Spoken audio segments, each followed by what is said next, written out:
Like we were talking about before, the patients feel really heard. And I think my patients do too, because I'm really listening to them, right? I'm listening with my eyes, I'm listening with my heart. I'm really listening, trying to get a feel for what this patient needs. So I think it is really comforting for the patient, but also, it's essential for our diagnosis in the system.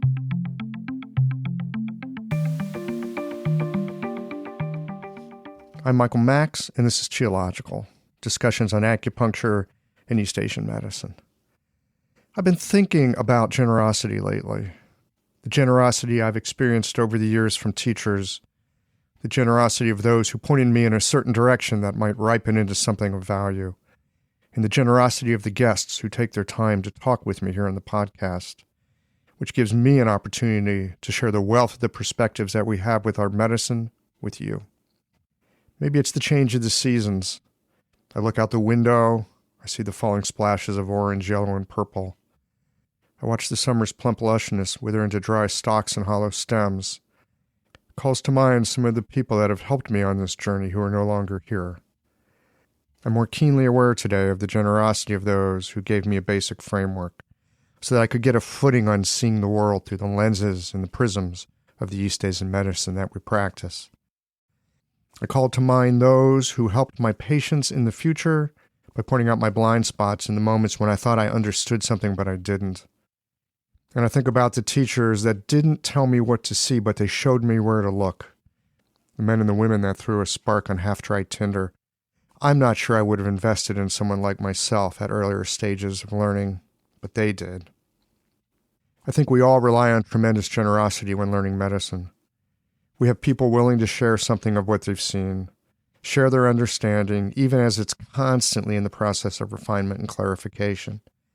It takes a big heart to take the leading edge of your learning and share it with another. And it takes a generosity of spirit to share something honed and precise and perhaps have it fall on deaf ears or a dull mind. Generosity isn't about giving away something for free. It's about sharing something that goes deep, and that requires work on our part. Sometimes we have to give up our small, comfortable story for a journey of uncertainty that might, if we're lucky and we work at it, help us to see from a perspective that in this moment feels foreign and unreliable. Some lessons won't bear fruit for years, and by the time they do, the teacher might be gone. I didn't think I was going to talk about this today because it's still fresh and it's still raw. I and many others this week lost a friend and a teacher. Chip Chase left us last week. Over the years, Chip has generously shared the enlivened edge of his learning and inquiry into medicine with us. In the classes that he's taught, in the depth, insight, and rigor of the writing he shared over the years, I found Chip to ooze a spirited inquisitiveness. He had a penetrating humor, and he could gently touch on something tender and help it to be less fragile. In these past few weeks, I've heard him say this: I am trying to fully embrace the reality of my situation with gratitude. I want to go beyond just coping with it all to a place where there's nowhere else I'd rather be. It's powerful medicine and powerful teaching, don't you think? I was going to say that light is gone, but I don't think it is. It remains kindled in those he's touched and taught. Let's just take a moment here.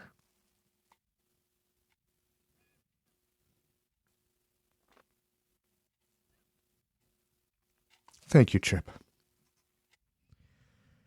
Today's episode, more generosity from Toby Daly, who's been on the podcast before. Check out episode 45 on Saam Acupuncture if you've not already listened.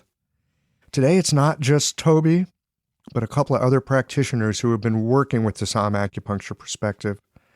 This discussion is grounded in the clinical application of this method. These conversations come to you through the generous support of our sponsors and members. All the sponsors here provide helpful products or services that you'll find beneficial in your clinical work. Want to get better at treating concussions and other neurological conditions? Clayton Shoe has some innovative methods. Blue Poppy, your new one-stop shop, has speedy shipping options on everything that you need for your clinic. Later in the show, Jane offers you helpful suggestions on how to raise your rates, and Golden Flower Chinese Herbs shares a journey of healing that I think you'll recognize. Do be sure to visit the sponsors page on the Geological website to take advantage of all the special offers our terrific sponsors have for listeners of the podcast. Picture this. Your clinic is buzzing with patients, and then you realize that you're down to your last box of needles. No need for panic, because Blue Poppy, your one-stop shop for all your acupuncture needs, they ship orders received before 3 p.m. on the same day. With a quick visit to Blue Poppy's website, you can order premium needles, herbal formulas, and that special Dr. Bob's oil that your patients love. Blue Poppy understands practitioners can't keep patients waiting. That's why they strive to get you what you need when you need it. From high-quality Chinese herbs and formulations to acupuncture supplies and clinical essentials, Blue Poppy has served practitioners for nearly 40 years with products that meet the highest of standards. Discover everything Blue Poppy has to offer by visiting www.bluepoppy.com, and don't forget to subscribe to their mailing list for exclusive offers and more. Ever found yourself listening to a geological conversation and thinking, wow, I needed to hear that? Yeah, me too. And I never know when I'm going to hear a guest say something that stops my world and reboots it with a larger perspective. If these conversations have ever helped you to feel more grounded, more inspired, or just less alone in this strange and wonderful work we do, consider becoming a member or supporting the podcast with a bit of tithing to the donation jar. It helps keep the lights on here at the Geological Sound and Motion Lab so that we can bring you these conversations every Tuesday morning. You'll find all the details at geological.com. Thanks for listening and for being a part of this. Hey there, I'm Cameron Jafari, an acupuncturist from Los Angeles. So I started learning nanopuncture from Dr. Clayton Shu because I was facing these complex neurological conditions like stroke and MS in my clinic, and I just felt like I lacked a solid process to treat them. Brain-related issues always felt like a whole different animal, and I was looking for a clinical system that worked and could guide me through them. So after attending my first nanopuncture seminar, I was able to apply the process pretty quickly and with pretty amazing results. I remember the first stroke patient I saw afterwards was a guy who had had a stroke 2 years back, and he couldn't talk at all. And after a few treatments, he started saying a few words. And a few treatments after that, he could actually have conversations. It was pretty incredible. So this is why I feel like nanopuncture is the future of acupuncture neurology. And you can be a part of that. Their next seminar is on treating concussions and is being co-taught by both Dr. Shu and Dr. Ayla Wolf in New York City on April 26th and 27th. To learn more, visit nanopunctureseminars.com.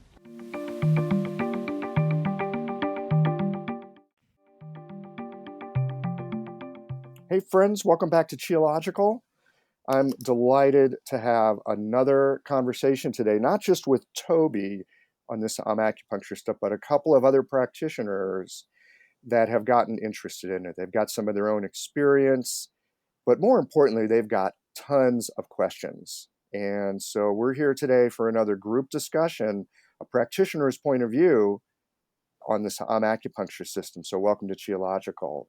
Why don't y'all introduce yourselves? Let's start with Njamile. Thank you so much, Michael. I am new to Saam, but I have been so encouraged by your enthusiasm and the great interviews I've already heard on Geological and the Patreon page as I'm a subscriber. So it's great that you put the extra interviews that they got me to thinking, but I still have so many beginner level questions about this system. I tried it with a patient recently, and I was really struck by how she felt. I guess I could put in quotes, she felt heard. She felt like I heard what she what her chief complaint was and that it was addressed more deeply than she'd experienced before. So I've wanted to do more, but I have a lot of basic questions. Great. I find the basics, you can never do too much of the basics. Dara, tell us about yourself. So I'm Dara, calling from Portland, Oregon, where I have my acupuncture practice. And I actually found out about Saam through listening to your first interview with Toby this summer. And I listened to it at a time when I was just really seeking a new style of acupuncture that I felt more at home with and that felt more cohesive to me. TCM acupuncture has just never felt particularly satisfying, and I have struggled with a system that I felt was effective and that I could relate to for particularly internal medicine complaints and mental emotional complaints. And I was really struck by just the elegance and precision in the system that Toby described. I liked the way of combining points to give the body a clear message. And I started to try using it in clinic and was really amazed by the responses I got, both positive and negative. And the fact that something was so clearly happening for my patients as a result of this point selection really awed me and made me want to study more and learn how to apply the Saam system well. So I've been really grateful to be in communication with Toby and try to learn it as best that I can. Delighted to have you here on the podcast today for this conversation with Toby. And Toby, hello. Hey, good morning. Anything that you'd like to say to our listeners? They probably already know who you are by now. They're probably sick of hearing from you. I'd just like to remind everyone that I'm just a senior student in the system. So I'm eager to help anybody I can along the way, but I still consider myself a student in the system. You know, I've got a teacher that I've been studying with for ever since I started studying acupuncture. And he's one of these guys, I've been in classes with him with other people. He doesn't come in as a senior practitioner. He comes in as a student. Mm-hmm. Kind of an interesting thing. Yeah, good. Mm-hmm. So we're all students at one stage or the other. Why don't we begin today with Njamile? Thank you. My practice is focused primarily on obstetrics and gynecology. I see a lot of women who are pregnant at different points during their pregnancies. And I also work with women and couples who want to conceive and are having different challenges. And I have questions about how I understand what my patients are presenting through this system. And it sounds like I'm thinking about three different things: the yin and yang relationship, the 6 conformations, and then the 5 phases. But I'm also, from listening to previous interviews you've done, Toby and Michael, it sounds like I'm also wanting to pay attention to the qualities that a patient presents, their emotional qualities. And one thing I like about the system is it seems to take in more than just the symptoms, but the clear, identifiable physical symptoms. So, for instance, if I see someone who is very concerned about going past her due date, and the OBs that she sees are suggesting that she may need to have a medical inducement to go into labor and not be able to wait on her own. If someone comes to me with that kind of concern, I'm going to pay attention to whether or not they are a more introverted person or whether they are more fearful, as well as what's the intention of trying to encourage the onset of labor in terms of yin and yang and in terms of the 5 elements. Am I thinking of it the right way? I agree. I think you are really trying to take into account everything. Like you're saying, the 3 aspects that you take into the system really, you have to take into account that every single time. So eventually that kind of coalesces and comes together. And you just start to understand the organ systems as those 3 aspects. But initially, it's hard to keep all those things in your head at the same time, but you really should for the system. The system requires you can't use like a little portion of it. You have to use the whole system, I think. So it's hard to get started, but once you get going, the system's really good. It's able to capture quite a bit of the clinical experience. So if I give you an example, can you talk a little bit about how I would take all three into account. Yeah, I think that's a great idea. We'll make it real concrete. Okay, so I just, yes, the other day saw someone who is normally very grounded and centered and a little lean more toward introversion, but was so upset about her doctor telling her that they wouldn't be able to just wait for her to go into labor, that they'd have to promote it with medications. And she wanted her birth to be as natural as possible. So she was very anxious and wound up. She was sweating. Her skin didn't feel dry at all.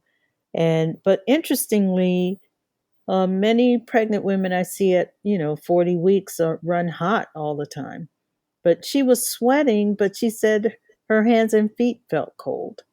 And she had some swelling in her ankles and wrists. And it's a lot in her face, actually. So I was trying to think, how do I look at this from a Saam perspective? Yeah, so my first thought is to try to counterbalance that fear. And with the system, the fear is associated with the urinary bladder, that cold water. And so the water aspect could be the sweat. So in this case, I would definitely consider supplementing the heart, especially if she's not too hot. Like you said, hands and feet were a little bit cold. So definitely you can consider supplementing the heart. That is going to bring a whole bunch of fire and also a whole bunch of love into the situation. So I think especially to counterbalance that fear and then to really piggyback on the love for the coming child too, I think supplementing heart would be a very good idea in that case. As long as you feel like she's not overheated already. And do I also have to consider the baby, who's almost a fully formed person? Yeah, the baby is definitely part of the equation, but the baby should reflect in the body, in the mother's body. So Oh, if the baby has a lot of heat, it would really reflect in the mother's body. So as long as you're reading the mother correctly, I think that you'll be able to take good care of the baby. uh-huh. That's very helpful. So then, when I consider these three categories, I do want to be sure I follow the system as outlined on these charts in your article. I study your article a lot. So I don't want to mix things up. Like if I want to decide what channels I'm going to focus on and then do that without like mixing up points from two different channel categories. I have a lot of questions about point selection. Okay. Yeah, I think you're right. The best way to do it is when you first learn the system, just cleanly use the system exclusively till you get a real good feel for it. But my teacher did recommend ultimately, right, you're going to really mix and match these systems and take even non shoe points later on. The system itself starts out with the really basic fundamentals, but you can really take it a long ways. But so this is what we're recommending right now to supplement the heart for this patient. So obviously that's a yin organ, and then fire 5 phase, and then Xiao Yin, so also fire. So that's what I was saying. You got to keep in mind that you're going to be using double fire for this patient, so you got to make sure it's appropriate. And how do I do that? Usually, your usual ways of diagnosing the patient, you want to make sure they just don't have too much heat in the body because you're going to be adding a whole bunch of heat. But definitely, fear is if she's got real fear about what's going to come up, then that almost guarantees you have plenty of counterbalance to add those two other fire aspects because that deep fear is ice cold water. Mm-hmm. Oh, that's very helpful. So then, I guess I'm trying to figure out how to think through these three categories. Should I start with one, like what confirmation am I looking at? And then that kind of will help me see what phase the patient's presenting. And from there, figure out the confirmation. I wouldn't break them up at all. I would give them all really similar weight. The fact that heart is yin, the heart is fire, and the heart is shao yin, I would give that all equal weight. And then just try and keep all three aspects in your mind when you diagnose and have that image in your mind and think, does this patient really need these things? Oh. And then how do you determine what direction you want to move him in? Like you talked about, I want to help her be more in touch with love, especially stoking that fire. Then and it's not just to balance out the cold, but it's to help her be in touch with the love energy. So then that sounds like I want to also make some decisions about what might be most helpful for their emotional state or their psycho-emotional well-being. Does that make sense? Yes, and again, I mean, really with the system, you want to try and take all that into account at the same time. It's difficult, but yeah, if you can do that. But so, like you were saying for this case, with the cold hands and feet and lots of fear, and like I am picturing this patient in my mind, and then the idea of like piggybacking on that coming love for her coming child, right? I think heart would be really appropriate for that because you don't want the baby getting too much of this ice cold fear energy into the baby. So Mm. especially, I think heart's especially appropriate for that kind of case. Okay, well, I'm going to share with Dara. I'm not going to monopolize. Thank you so much. You're welcome. Yeah, hopefully that makes sense. And I want to say one more thing, as long as it's not too confusing. But in the system, a lot of times, if the patient it doesn't need tons of heat, then sometimes we pair this with supplementing liver at the same time. So for this case, you would supplement heart and supplement liver. Liver would make it take a little bit of edge off that extreme heat with heart.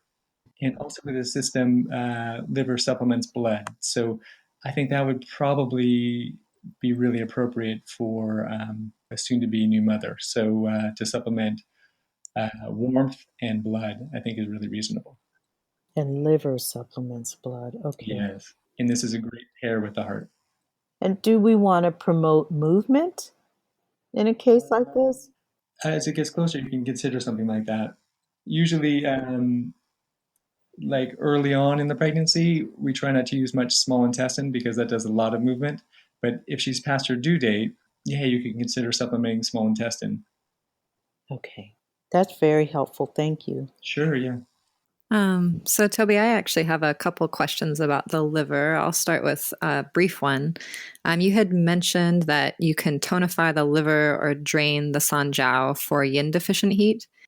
And I was considering that and wondering if it's because liver tonifies blood and then maybe also relates to yin, or that kind of cool, misty forest that you described being similar to yin and tonifying yin.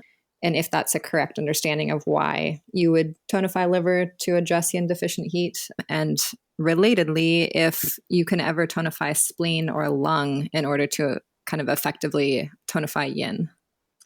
Yeah, your understanding of the liver Sanjiao dynamic, I think, is right. That's usually how I think about it. And then I just want to remind other people listening that if you can, you want to always try and supplement. So if you really wanted to drain the Sanjiao, it's much better to supplement the liver instead. It may take a little bit longer, but just to remind people about that with the system. And then supplementing lung and supplementing spleen is supplementing fluids. So that is in the yin category. So yeah, definitely I would consider that. Supplementing spleen's a little bit slightly warm in fluids though, so I'd be a little bit careful if there was real yin deficiency. I think maybe liver a little bit better. This episode is brought to you by Jane, the clinic management software that I use to keep my practice running smoothly. So, let's talk about something that can be a little bit uncomfortable, raising your fees. I know, this is something that might feel awkward, but it doesn't have to. With a bit of planning and care, you can handle it in a way that feels right for you and your patients. One tip, give yourself at least 2 months to prepare. This gives you time to get comfortable with the change and let your patients know what's happening. You can share the news through emails, booking reminders, or even just a friendly little sign in your clinic, and avoid over-apologizing. Instead, keep it straightforward and matter of fact. Keeping things consistent across the ways that you communicate can really help avoid confusion. Fee increases aren't always easy, but you're not on your own here. For more tips and ideas on how to communicate these changes with confidence, check out frontdesk.jane.app and look for the article, How to Tell Your Clients You're Raising Your Fees. Oh, and one last thing, if you're ready to give Jane a try, use the code CHIOLOGICAL for a 1-month grace period on your new Jane account. Okay. And then I'd love to ask you a more complex question, I guess, about the liver and Sanjiao. That's the pair I've been struggling with the most. And the image that you gave of the cool, dark, moist forest for the liver and then the kind of clear, piercingly bright day for the Sanjiao was really helpful. And I think helped me get a better sense of them as dynamic opposites. And so I feel like I understand them in theory, but then in the clinic, I've been struggling to really identify when someone needs supplementation of one or the other. And for instance, I often see folks who suffer from depression and a tendency to sort of descend into dark, murky places within themselves, but also equally tend towards mental fixations and obsessions. And I was thinking maybe this is a Pacific Northwest phenomena, I'm not sure, but that presentation combines characteristics of the two channels, and I haven't really been sure what to do. And then similarly, I commonly see folks who are both severely depressed and very blood deficient, or sometimes impolite and blood deficient. So I'm curious if you have any further thoughts on how to approach those two situations, or just more insights into the liver Sanjiao dynamic. Yeah, I have several thoughts about that. But one of the first ones is sometimes we do see this, like say the other 10 channels are, in really, really good shape, and just the liver and the Sanjiao are both deficient relative to the other organs. So sometimes we have to step them both up. So sometimes supplement liver, sometimes supplement Sanjiao, maybe at different appointments. That's a little bit rare, but sometimes I have to do that. If the other organ systems are fine and these both are deficient together, then I slowly walk them both up. And, depending on the presentation that day when I see them. Does that make sense? Definitely. Yeah, relative to the other organs. So sometimes I do that. And then if they're blood deficient, but they really need some heat or something like that, just like I was discussing before with the pregnancy, you could probably supplement liver and supplement heart at the same time. That seems to be a really good pairing for the system, especially for female patients. That seems to be a really good combination in general to consider. Yeah, I've liked that. I think you mentioned it for menstrual cramps and other reproductive issues, and I definitely have seen good results with that. Well, I'm curious about, in particular, maybe the depressed and blood deficient patient who needs kind of some of that clear, bright energy, but is also very pale and tired and thin pulse. Would that be a good instance to alternate between Sanjiao and liver? I would definitely consider it. And I would be really careful, like, especially, I mean, that's such clear blood deficiency signs. I would start with supplementing liver. And then if you could combine with liver with heart, and then that's sort of a way of just kind of testing what the body thinks about having some heat also at the same time. And that might be a good way to go before you went direct Sanjiao. Got it. So in that case, the supplementing heart could also address that kind of depressive state because it's love and joy and things like that. In that warmth too. And the warmth. You're right to think of Sanjiao as that brightness, but heart is in that same category with so much warmth. Okay. Great. Thank you. Sure. I do have a question too about the working with the earth, Taiyin and Yangming, because I tend to see obese or overweight patients who always have the dry skin. And I tend to think of that as just the moisture not being able to get to the surface of the body, either because of cold internally, not circulating. So, in cases like that, would I look at the Yangming, treating the Yangming?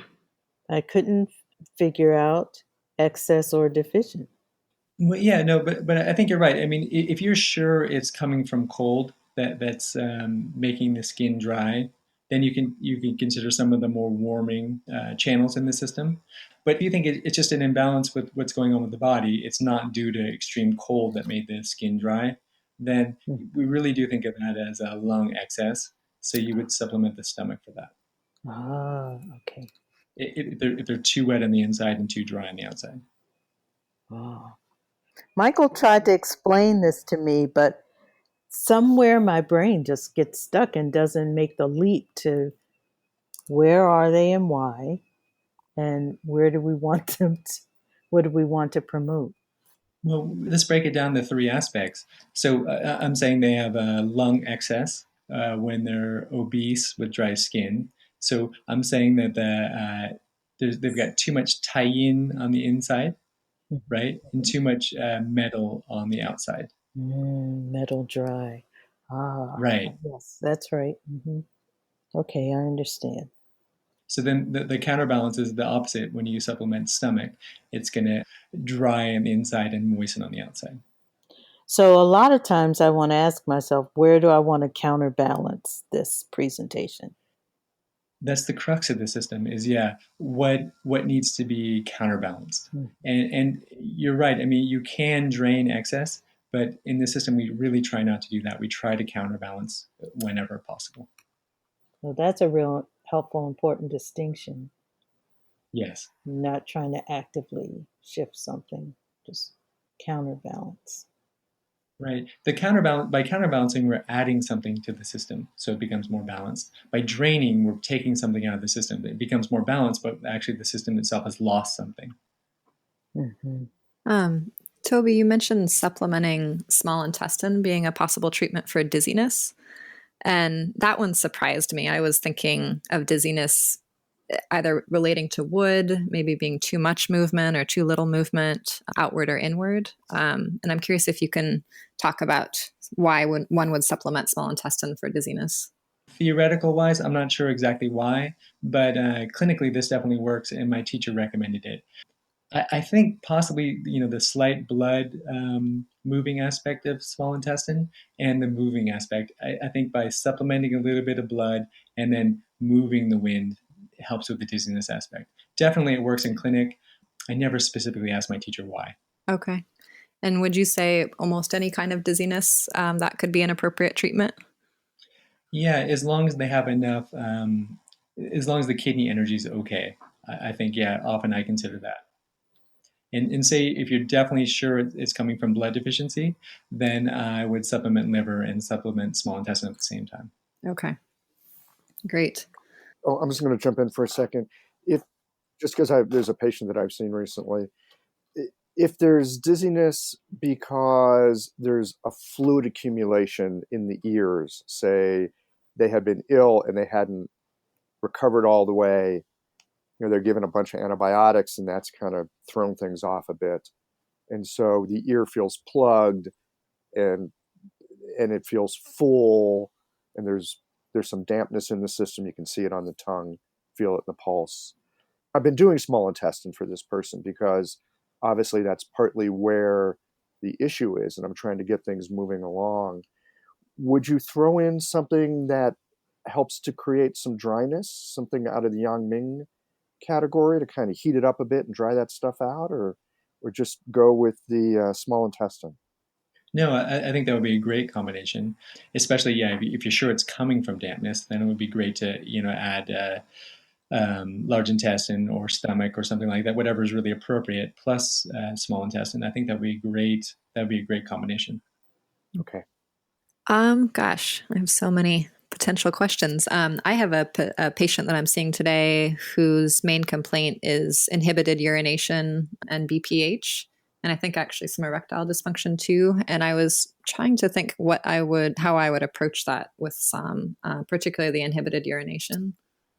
I just swam in the ocean yesterday, and Mm-hmm. this really reminded me a lot of urinary bladder ice cold because it's in Northern California. It's really freezing, but I just went in real quick yesterday, and this really stimulates the urinary bladder. Immediately when I got out of the ocean, I had to urinate. So, consider for this, especially if it's coming from a lot of heat in the lower jiao, you could consider supplementing urinary bladder.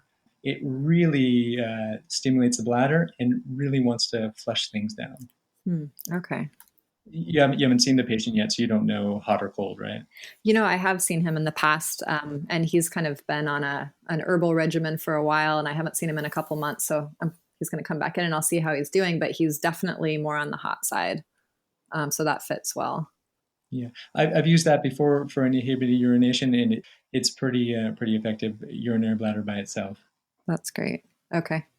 I guess I'll throw in one more and then give it back to Njamile. But just a practical question. I've been noticing that the system is just so radically different from the way I've been practicing up until now, which honestly it just takes a lot of time. I take the pulse for a long time. I do a lot of needles. A lot of times I add in body work and home exercises or other homework. And since I've been using the Saam system, I find that the treatments go a lot more quickly. And it seems like it would work well with seeing multiple patients an hour, which I historically haven't done. And I'm curious if that's what you do and how long you devote to an initial treatment and a follow up treatment. So for a new patient, I usually do an hour and a half just because I want to be sure and really get a good rapport going. And then follow up visits, I do half hour. And then also, I was doing like 2 hours a week. I would just open up my clinic. It had 5 treatment rooms, and just anybody who came in those 2 hours. So seeing 6+ patients an hour. Wow. And the system works really well for that because, especially once you get a feel for it, you can see right away, between the chief complaint and how they present to you, you can make a pretty quick decision.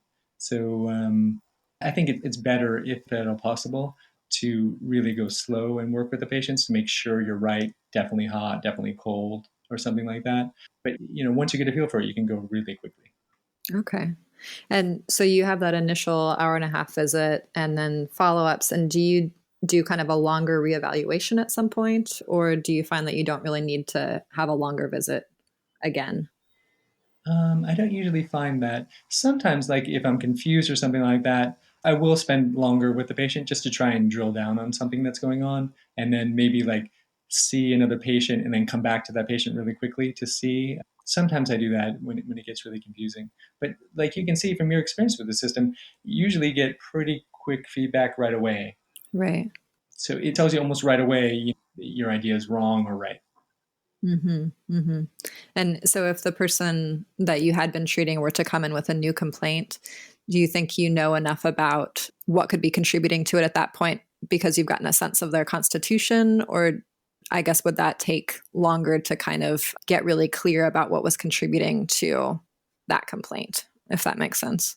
That makes a lot of sense. I think it's much better if I've been seeing the patient for a while and I know that they responded well to certain Saam channels. Then I feel a lot of confidence with whatever comes up next. I already have a good feel for what their body likes, so usually I can accommodate that pretty quickly. Great. Okay. Yeah. Thank you. So my question piggybacks a little bit on what Dara just asked. I wondered how you do an intake, and because you have such a clear understanding as a student of this system, how to apply it, how long do you spend with an intake, and what kind of elements are really important for you to be sure to cover when you talk with a patient for the first time? I think I do like a normal kind of intake, like the 10 questions ish. But then there's a whole bunch of unusual ones with the system. Like a lot of times I'll ask the patient, oh, would your best friend describe you as more introverted or more extroverted or something like that if I'm trying to really figure out between liver and sanjiao or something like that. Mhm. Or oftentimes I try not to ask the patient directly because they'll try and give me the answer that they think I want to hear or the socially acceptable answer. Mhm. But I'll say, oh, what about your best friend when they describe you as someone that likes to read or someone that likes to go out and be more active or more argumentative with people and things like that. And it seems like that can elicit a pretty good response. Okay. And then I guess what I was asking though is, are there specific kinds of questions that help you with diagnosis? Or the 10 questions should still be able to guide me into through these three state phases, these three categories? That's what I was saying. So, I mean, the 10 questions is great, because it gives us a good baseline. But if I'm really trying to decide about, am I going to supplement Sanjiao or supplement liver, that's when I would ask them about their best friend, describing them as an introvert or an extrovert or something like that. That will really give me clues about that organ system specifically. Or, like I was saying, the other example too, if I'm trying to decide, am I going to supplement pericardium or gallbladder, ask them if they're more into reading or more into fighting. with their best friend describe them as like that. So there is a little bit of nuance aspect to this system. It's not like standard TCM. Standard TCM informs it. It just goes a little bit more nuanced, I think. Mm-hmm. Yeah, I just want to pop in for just a second. There was something that Dara said about that the system is radically different from what we've learned in school. And this is something that I've been discovering in my conversations with Toby over the past few months. It's actually not radically different. And in fact, at least in my experience, the system, everything that we've learned in school, and really everything that we've learned in our experience, it all is helpful. It's all grist for the mill, so to speak. And it's simply taking things that we already know, but we're looking at it a little bit differently, or we're putting it together in a slightly different sequencing, or we are, like, instead of thinking of, oh, I'm going to balance yin and yang, all of a sudden you're looking at, oh, I'm working with the liver and the sanjiao. And at first that seems, oh, that's odd. How do those go together? And then you begin to see via the 6 level correspondences or different aspects of the 5 phases, oh, they actually are connected in this way, right? Like you look at the liver as being Zhui Yin, and you look at the Sanjiao as being Xiaoyang. And of course, we work with Zhui Yin Xiaoyang relationships all the time in clinic. Often with TCM, we're looking at it as liver and gallbladder. But in this case, it's just a slight little shift over to the Sanjiao, and this whole other aspect of how things work comes into being. So it's not at all that we're learning something new. And I would even disagree a little bit with Dara that it's radical, because it's not radical. It's simply standing in a slightly different place and taking things that we've already been working with for years and just remixing it a little bit. And it can be really powerful when we get those results. The results are radical, no doubt about it. They can be radically good, like what Njamile was saying, with a patient saying, wow, I actually felt heard. And it can be radical in terms of you can take someone off the rails and really cause them some problems.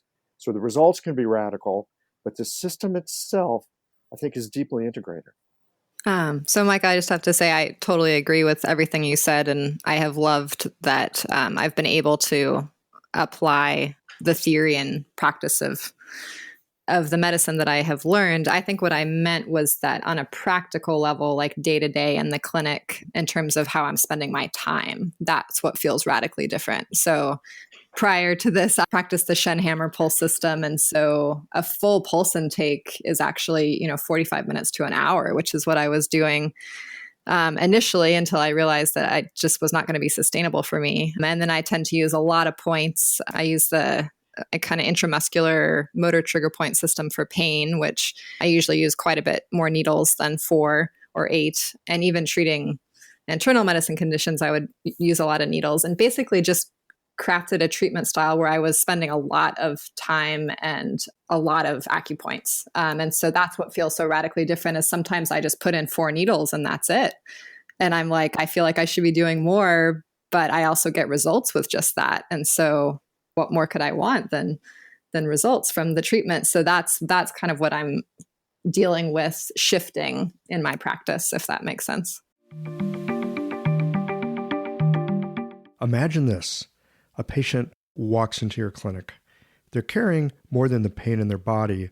There's a story there, a history woven with the stress of long days, the ache of things unsaid, and the quiet longing for something to shift. You listen, not just with your ears, but with your hands, your intuition, your heart. It's not just about needles or a formula. It's about connection, understanding the threads that tie us together, mind, body, and spirit.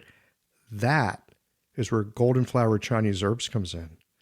Rooted in tradition and crafted with care, their formulas are more than herbs. They're a bridge between ancient wisdom and modern practice. Every bottle, a quiet partner in your work, helping you to meet your patients where they are. Because healing isn't just about treating symptoms. It's about creating trust, cultivating belonging, and helping someone feel truly seen. Golden Flower Chinese Herbs, your partner in practice and connection, where tradition meets care. Oh, it totally makes sense.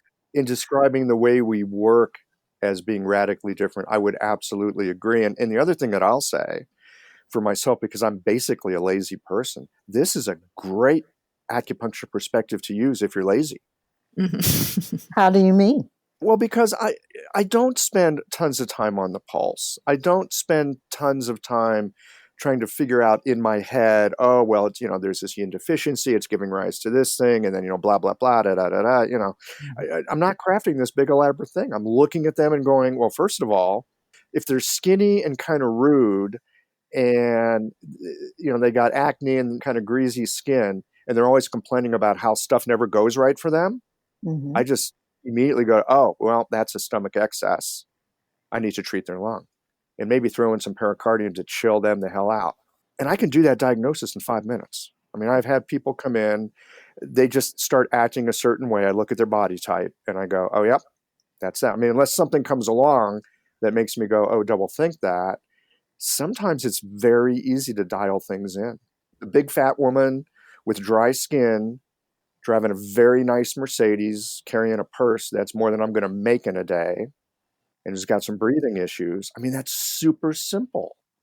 That is a lung excess. Mm-hmm. Again, unless there's other things that come up that make me go double think that, this is very helpful. And again, I don't want to say you should put people in boxes, but it's very helpful, kind of like Dr. Huang's work with the herbs. Mm-hmm. And looking at constitutional types. If you screen someone in as being a Guager person, you can probably, for the moment, forget about the Futsa formulas until you've proven yourself wrong. So this is a way of being able to dial some things in to get started pretty quickly. And then the other great benefit of this system is it will give you feedback, again, quickly, as to if you're on it or if you've missed it. So again, for a lazy person like myself, this is great. It's really super helpful. And most of the time, when you gave the example of the skinny woman, most of the time, are you using 4 needles max or 8? If you're combining? That's a good question. So there's a part of me that wants to do more than the 4, and I do that from time to time. But mostly at this stage of the game, because I feel like I'm still learning it, I usually just want to do 4 needles. On occasion, I'll do 8 if I'm super clear.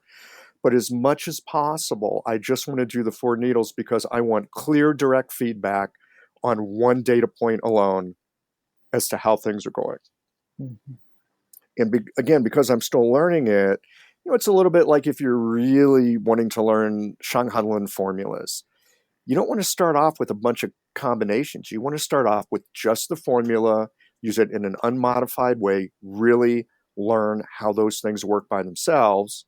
Right. And then you can start combining things. But it helps to have a baseline and a bunch of data points on the basics before you start mucking around with things. And me, I like to muck around with things. So this has been a good practice for me, and just dialing back, staying with the basics, observing and seeing what happens, and learning from just having one data point at a time. Okay, that's really helpful. So today, I'm supposed to see someone who just ran a marathon and has needed to have IV fluid infusions, as well as codeine and one other medication, because I guess it was like she got ultra dehydrated running 26 miles.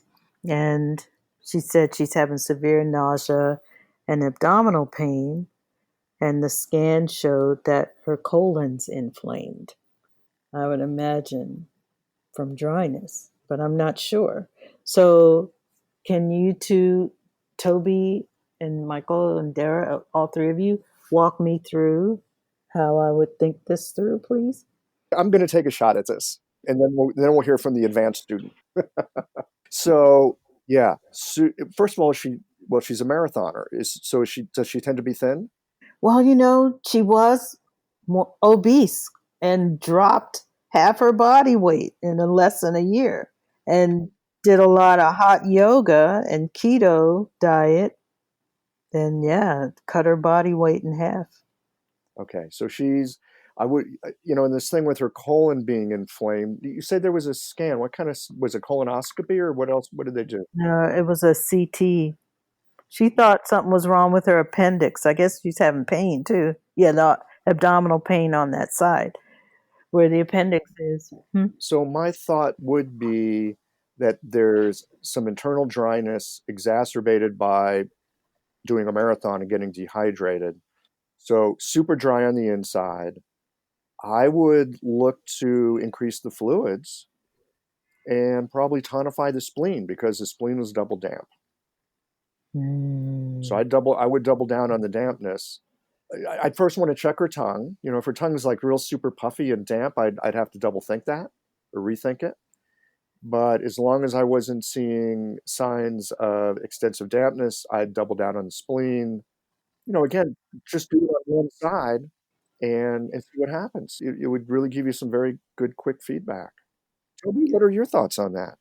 I'm curious if Dara has anything. Yeah, it's funny. I was going to say, based on what we were talking about earlier, my first tendency would be to go for liver and tonify liver, both for the blood and sort of yin nourishing aspect. And I was thinking someone that's just run a marathon and is that focused on, losing weight, doing this really restrictive diet, running a marathon, that's some pretty intense mental focus. And it seems like the cool, looser energy of the liver combined with the blood and yin nourishing aspect would be exactly what she would need and hopefully would help kind of moisten her insides as well. Interesting. Yeah, I think that's a reasonable idea. I was thinking the same thing too. Definitely we want to moisten, right? How thick do we want to moisten? I guess you really have to wait till you see the patient. But so I think those are two really good ideas: supplement liver and supplement spleen. I would just do a third aspect is maybe to supplement small intestine. That's going to give you a little bit of fluids with the water, and it's going to give you a little bit of movement too. Especially with that kind of pain, I always consider supplementing small intestine. So small intestine plus liver or small intestine plus spleen, I think is a really good idea. I might even consider starting with small intestine and then adding one of those two after. That sounds really good. And right. And sometimes she's you could snap. Her mood is like the kind of dry stick you could snap, but also very intense and ultra high focus. And actually had a lot of problems sleeping from anxiety for a while, but we worked on that with herbs. Well, that ultra high focus sounds very Sanjiao-like to me, which would put another tick mark in the column of liver. Did you supplement blood for that insomnia?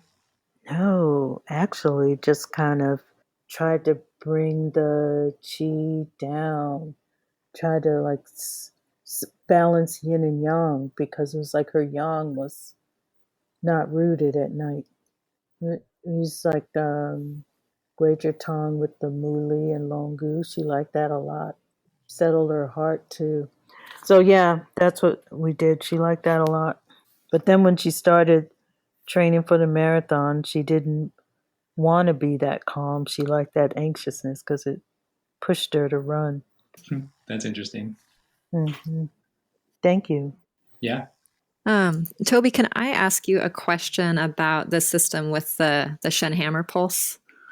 Yes. Is that okay? So in kind of paring down what I do with the pulse, I pretty much always take first impressions. And then if there's a particular position that I'm interested in, I'll check out one or two individual positions. And I know you mentioned that you'll use like individual positions to corroborate your diagnosis, or if the whole pulse is tense and overflowing, then you're thinking excess or maybe deficient heat, and so bladder or maybe liver. And I think maybe particularly with the first impressions, when I'm getting a sense of the pulse as a whole and then through the depths, what else I can glean from that I could help form my diagnosis with? Like if the pulse is very thin, can I pretty much assume liver deficiency? If it has a strong vibration, could I assume there's a disharmony with the heart? I imagine slippery would equal dampness, but I guess, so more succinctly, I guess my question is, what do you think I should key into with the first impressions? And, or do you think it's more important to really go to individual positions to see what's going on with individual organs for a diagnosis? That's a great question. I really like first impression. It really helps me orient. And I do think about, a lot of times the width of the pulse. And then I start thinking about, oh, do I need to moisten or do I need to dry based on the width? Okay. Yeah, that's a key thing for me. And then, yeah, a lot of times I'm just trying to think about, I'm trying to break down what I usually do. I do like the pulse as a guiding aspect, but I very rarely make exclusive decisions based on just the pulse. Okay. I wish I could give you a more direct thing, but yeah, definitely one of the first things I consider is the width of the pulse. Okay. And so, but you're looking at that more in terms of fluid versus blood, which I know are very similar, but like for instance, the thin being blood deficient versus tight being yin deficient. I'm kind of thinking about it a little bit. I don't know. Like the width of the pulse also sometimes relates to heat, it seems like, but you're also thinking that means there's enough fluids. Is that right? I agree with you. Yes. I think about fluids as blood and actually fluids themselves. Okay. And especially I've noticed if the whole left side, your first impression on just the left side is thin, then almost always that means I'm going to supplement liver. Uh-huh. Okay. I'm contradicting myself a little bit. Sometimes even if I don't see any other thing else, but it's just really thin on the whole left side, Mm-hmm. and there's no other like symptoms of liver deficiency, still I'll supplement liver for that, something like that. Mm-hmm. It seems like I've seen that so many times and that works well. So often I do that. Mm-hmm. Okay. And then that question of the smooth vibration, like I see so many people with some level of heart chi agitation and some level of smooth vibration in their pulse. It seems like in this system with a heart being double fire and mostly about heat and then the emotional aspect of love, like that doesn't really translate, does it, to a heart pathology if you're feeling a lot of vibration? No, I think of that a lot more vibration I usually give to the gallbladder. So then I consider supplementing with the pericardium, Okay. especially with rough vibration. Yes, I think about almost always with rough vibration, I think about supplementing pericardium. Okay. Because it sort of indicates like agitation and maybe aggressive energy. Yes, Mm-hmm. especially rough vibration. Yeah. Then I usually put in that category. Yeah. Okay. Again, I still won't always make a decision based on the pulse. If there's rough vibration, but I definitely start thinking about it. Gallbladder access. Got it. Yeah. I mean, I think part of what was so appealing to me with or what has been so helpful with the Schenhammer pulse is you get such clear diagnoses with the pulse qualities, like thin equals this. Like it's not super nuanced in what's at least some of the qualities can mean. And so I liked that assurity that I had with the pulse. But at the same time, the system has really encouraged me to pay attention to so much more, which has also been really satisfying. Like people's affect and how they look and the color of their skin and how dry they are and things that I should have been noticing more before, but maybe I was getting too focused on the pulse. So I like that. But yeah, I'm still trying to figure out how much, I guess, clinical weight, like you said, to put on each observation. Yeah. I mean, it's so hard to figure out how much to weight things. I think just time will tell you. Like I was saying, with the thin pulse on the left, I'm almost always considering supplementing liver, and there must be other things. When I think about it, maybe I'll contact you and let you know. But just on the spot, it's hard to come up with that. I really wanted to say, like we were talking about before, the patients feel really heard, and I think my patients do too because I'm really listening to them. Right? I'm listening with my eyes. I'm listening with my heart. I'm really listening, trying to get a feel for what this patient needs. So I think it is really comforting for the patient, but also it's essential for our diagnosis in the system. Right. Yeah, that's a great point. Well, this has been a delightful conversation. I'm so grateful to you all showing up this morning. I'd like to wind this down by just taking a moment to share a takeaway that we've each gotten from this morning, and then we'll wind it down for this particular episode. I'll begin. There have been several, but one that feels most important is that this system is not so radically different from what I'm already doing. It's just a different take, a different way of listening, and a more focused, nuanced way of treating. And it's doable if I just kind of play with it and hopefully don't cause anybody any too much upset from a wrong diagnosis. So thank you.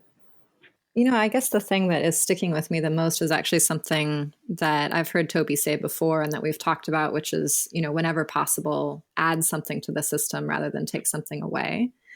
And I think at times, even though I know that and I've heard him say that before, I really want something to change for this person. And so I think of the draining channels as being more dramatic maybe in their impact. But I also see the disadvantage to that when someone, for instance, might really need more pericardium energy and all you're doing is draining the gallbladder. And that perhaps it's a slightly longer process, but that you're sort of filling them up more than taking something away that's an excess. And I think it was just a good reminder of how important that is and helps me commit to continuing to do that with my patients. Well, for me, this conversation this morning it's been deeply nourishing, because while I love my conversations with Toby, it's just two voices. And I've learned a tremendous amount in the past few months. And I learn a lot from my patients by practicing it. But being able to sit here with all of you and hear the way that you're working through it and hear the sense that you're making, going through that case together, Njamile's marathon runner, and we each had, a little bit different nuanced look at it. I just feel like I come away with a lot more bandwidth in terms of being able to look at my patients. And I'm also so delighted to hear that here you guys are beginning your journey with this, and already you're speaking about it in really cogent and clear and nuanced ways. So it just makes me really happy. My big takeaway this morning is I'm so excited people are starting to use the system. My teacher really wanted me to get this system out there and for people to be really aware of it. He's a monk and he would really like to eliminate as much suffering as possible, and the system is really helpful for doing that. I've been so introverted, and just being an introverted clinician, it's been great since I met Michael. We're really being able to get this information out there, and it's been so pleasing to hear about people helping their patients using the system. So I'm really grateful that people are taking up the task of adding one more clinical tool to their clinical tool belt. People are willing to do that. I really appreciate it. Thank you both to Toby for putting it out there and to you, Michael, for providing the venue for it. I don't know if I would have discovered this otherwise if I hadn't listened to the podcast. So thank you both very much. Yes, I say the same. And thank you, all three of you, because I've learned a lot from each one of you in this conversation that I'll continue to practice and use. All right. Can I say one last thing? Let us know what happens with that marathon runner. I'd be interested what channels you end up taking and how the results were. Yeah, and I'm really grateful to have your guidance on it, because I'll know what to look for, I'll know what to ask, and I'll know how to give a simple treatment that just won't be too overwhelming, because she's already pretty weak, and it sounds like. So yeah, I'll definitely write to you. I'll let you know. Well, here we are at the end of this episode. If you've listened up to this point, you're either a rabid fan of Qiological or the forward button on your podcast player stopped working. If you are indeed a fan of the podcast, you can help us to bring new episodes to our community of practitioners by supporting us with a membership or a one-time contribution. Details, of course, are on the website. That's it for today, friends. Join us again next Tuesday for another thoughtful episode of Qiological.